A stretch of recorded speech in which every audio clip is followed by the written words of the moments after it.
Hello, welcome to Video Mania 2. I'm the man behind the counter, Duncan, and today we're going to talk about Jean-Claude Van Damme going to prison again, this time for In Hell.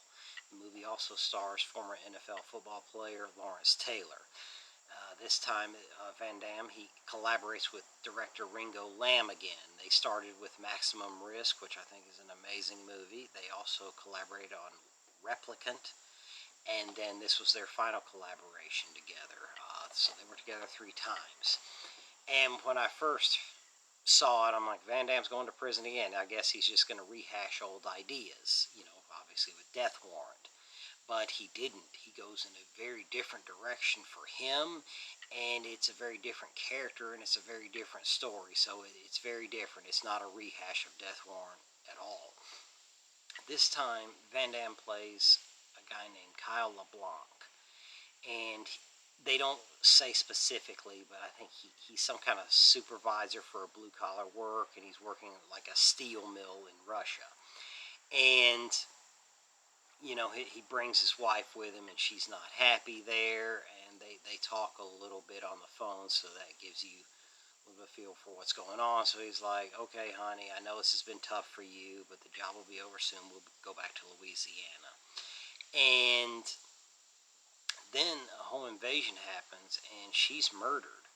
And Kyle LeBlanc gets home, and right after it happens, and he chases down the killer, and they go to court, and the killer walks free because the judicial system there isn't very just, and the murderer came from a prominent family that knew some judges. They say something like that, so his family had a lot of money, and in Russia things can just be paid for. And so they did that, and he walked free, and Kyle wasn't going to let him get away with it, so he grabbed a gun and shot him in front of the courthouse.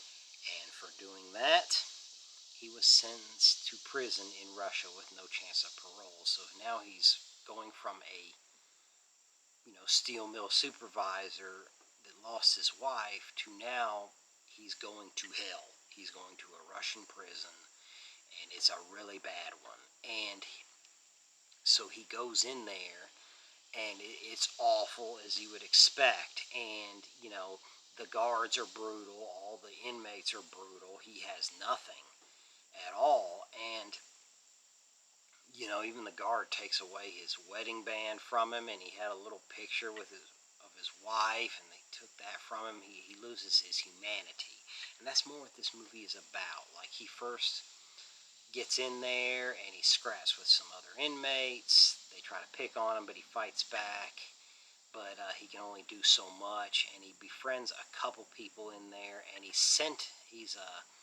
cellmates with a guy named 451, played by Lawrence Taylor, and this guy kills his cellmates. He has an interesting code of why he kills people, and he has a code that he lives by, and so he has to try to navigate that as well. And the part I like, though, is when he keeps getting in fights, they put him in solitary confinement, and he's just in this little room made of rock, basically, and the wastewater just runs freely through there. So, I mean, his life is done. And he tries to kill himself in there, and there's this moth that comes by. He's not eating or anything. He's just laying there thinking of better days. And this moth comes by and hovers around the food, so he eats a little bit. Because he tried to ram his head into a wall, he tried to hang himself. He just couldn't get through it. And this moth hovers around the food, so he eats it and builds up his strength. Then he gets back out and he fights some more.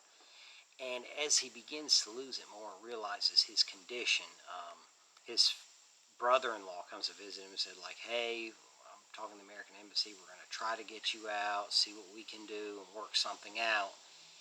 And, at first he's hopeful, but then as he adapts to his environment, he begins to train harder because they have a little fighting circuit in prison. The guards bet money, and other prisoners, they can settle a grudge in this basically sandbox, and they call it Sparga. And so Kyle begins to train for the Sparga, and he just does sit-ups, and he adapts, and one of the inmates is picking on him, and one of his friends, Billy, that he meets in the prison, so he goes and does that and starts to fight him. And so he trained to fight him, and once he fights him, he actually ends up killing him, and he begins to lose himself more and more.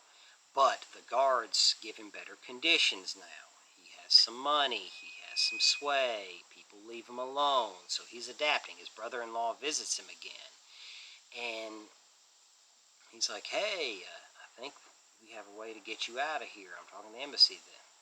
Maybe there's a way we can get you out. And he's like, forget about me, things are getting better here. Just don't give me hope like that. And he continues to fight more, and he keeps losing any humanity of what Kyle LeBlanc once was. And then the moth goes away that kind of reminds him, and he forgets about his wife. He's just in hell.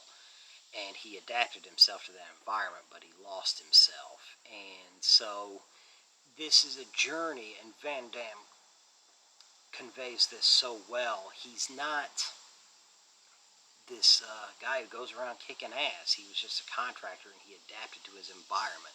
And I love how Ringo Lam and the choreographers and the stunt team, they adapted the choreography. It isn't graceful like other Van Damme movies. Here it's just brutal. I mean, they do what they have to do to win the fight, and the choreography reflects that.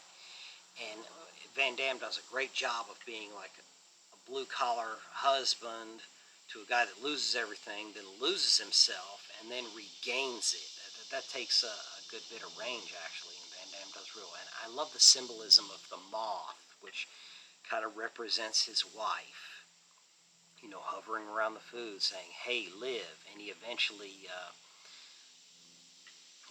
collaborates with some other people, and they take a stand against the guards, and that's how he regains who he is, and in a way frees himself, which he does later as well, which I won't spoil too much more for you, but that's the basic gist of it. But I just love how the choreography and the symbolism of the moth and all that stuff, it took Van Damme, it was a different avenue for him in a lot of ways. It really, because he went from here to here and then back, and it was really interesting to watch. Now, this movie is brutal, it's violent, and it's gritty, and the production design reflects that too. I mean, the title says it all, but I think Van Damme really delivers here, and it's one of his more underrated movies.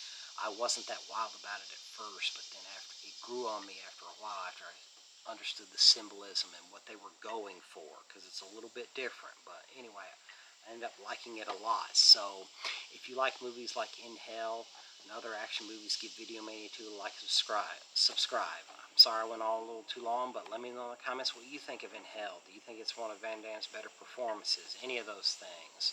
I'd appreciate it, and I'll see you next time.